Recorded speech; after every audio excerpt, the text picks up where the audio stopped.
नमस्कार छात्र, Suprabhatam, good morning everybody. मेरे प्रिय छात्र, हमने अगले वीडियो में सुबह गद्य में रेशमा का परिचय, रेशमा कैसे काम करती थी उसके बारे में हमने जानकारी प्राप्त की। दूसरा कि रेशमा अपाहिज थी, फिर भी उसकी शारीरिक कमी उसके इरादों में कभी बाधा नहीं बन पाई, तो उसकी चर्चा भी हमने की थी।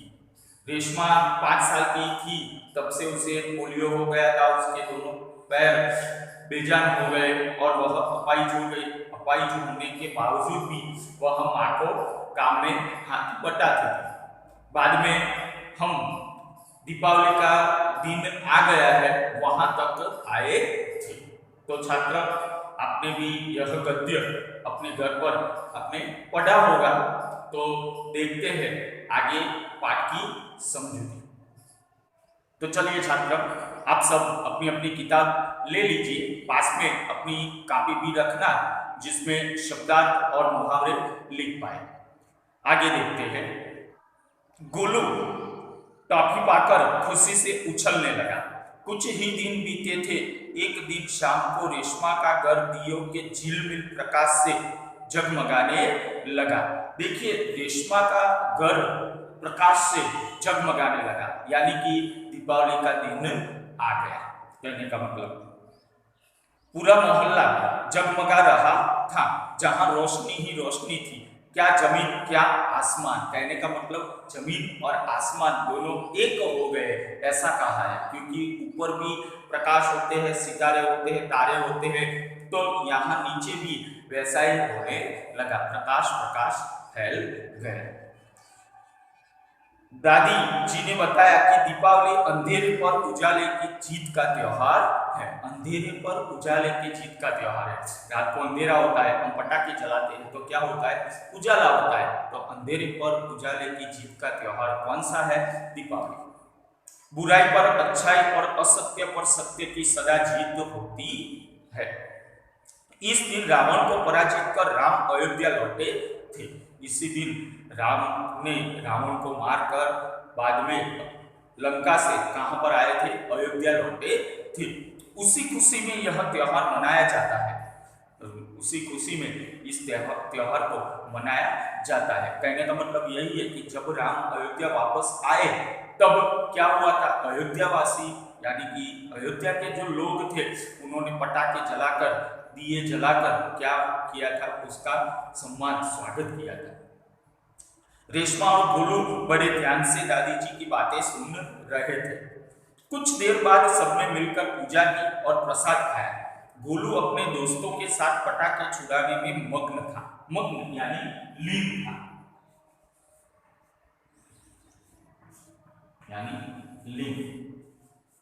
हम भी दीपावली का दिन होता है तब पटाखे छुड़ाने में कैसे मग्न हो जाते हैं, लीन हो जाते हैं, हमें पता ही नहीं चलता कि आसपास क्या हो रहा है। तो यहाँ पर भी ऐसा हुआ। रेशमा अपने दादा दादी जी के साथ फुलझड़ियां जला रही थी। दूरी आती है ना, दूरी, चकड़ी और तारामंडल, ऐसे पटाखे फुलझड़ियां जला रही थी। इतने में रेशमा ने देखा, क्या देखा कि गोलू ने जिस पटाखे को बुझा हुआ समझकर छोड़ दिया था, उसमें से चिंगारियां निकलने लगी है।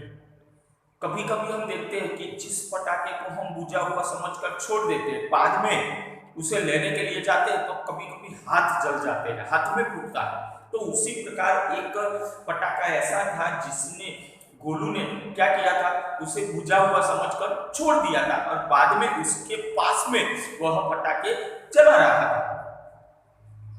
गोलू की पीठ पटाखे की तरफ थी। रेशमा चिल्लाई, गोलू गोलू बचो, तुम्हारे पीछे पटाखा है। पटाखों के शोर में, शोर यानी आवाज, शोर की आवाज,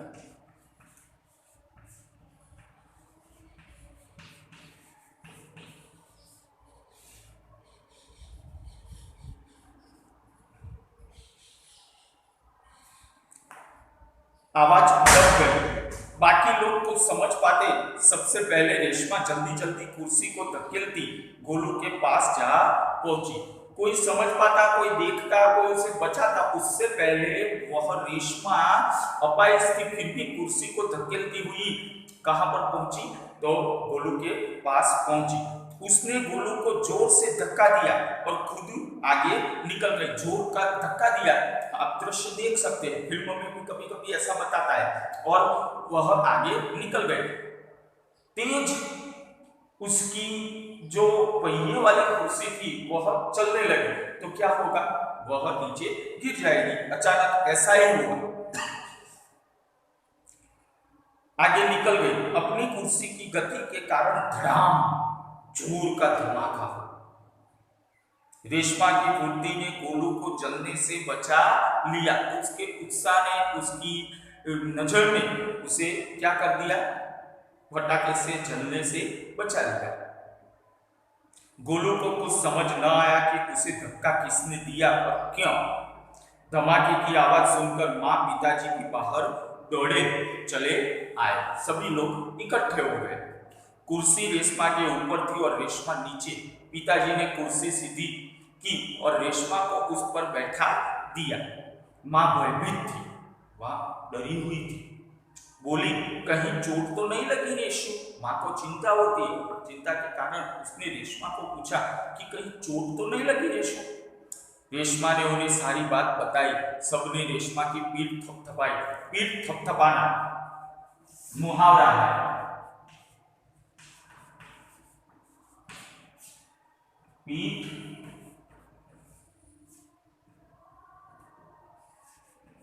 थपथपाना यानी शाबाशी देना।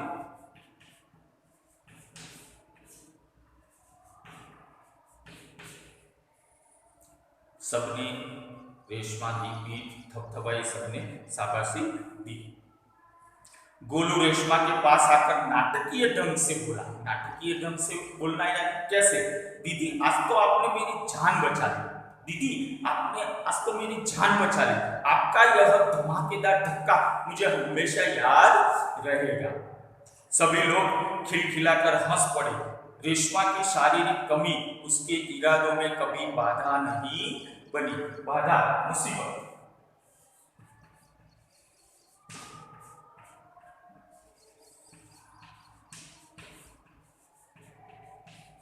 मुश्किल। रेशमा की जो शारीरिक कमी थी वह अपंग थी, अपाहिज थी।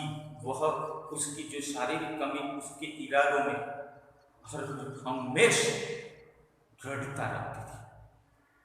हमें भी ऐसे ही रहना चाहिए। हम तो दोनों पैर वाले, दोनों हाथ वाले, हम तो सही सलामत हैं। तो हमें अपने इरादों में हर हमेशा मजबूती रखनी चाहिए। वह आज भी उतनी ही जिंदादिली और परिश्रम से अपना जीवन जी रही है। उसकी हर सुबह नई सुबह होती है। वह हर सुबह अपने काम में नए इरादे से जुट जाती है। जुट जाना यानी कि लग जाना। तो वह हर हमेशा अपने नए इरादे से अपने काम में जुट जाती है और हर हमेशा नया काम करती रहती है। तो कहने का मतलब यही है कि जो मन से नहीं हारते, मन का हारा हार, मन का जीता जीत, तो मन से जो नहीं हारते वो हर हमेशा आगे चले जाते हैं, आगे निकल जाते हैं। तो कहने का मतलब यही है कि हमें भी रेशमा के पात्र से यही सीख लेनी है कि कभी भी हमारे इरादे डगमगा नहीं चाहिए। हमें अपने इरादों में मजबूती रखनी चाहिए, सच्चा संकल्प रखना चाहिए और अच्छी तरह से साहस से काम लेना चाहिए। तो छात्र, यहाँ पर छठा गद्य सुबह पूरा होता है। यहाँ तक 2 से लेकर 1 से लेकर छठे गद्य तक आपको यह जो सामयिक कसौटी होगी उसमें प्रश्न पूछे जाएंगे। तो छात्र, आपको उसकी संपूर्ण मन से तैयारी करनी है। और इस गद्य के शब्दार्थ है और शब्दार्थ और नीचे मुहावरे भी दिए गए हैं। तो शब्दार्थ और मुहावरे लिखकर आपको तैयार कर देना है। ठीक है छात्र, तो आगे का अभ्यास हम आगे के वीडियो में देखेंगे। तब तक के लिए अस्तु, जय हिंद, बेस्ट ऑफ लक।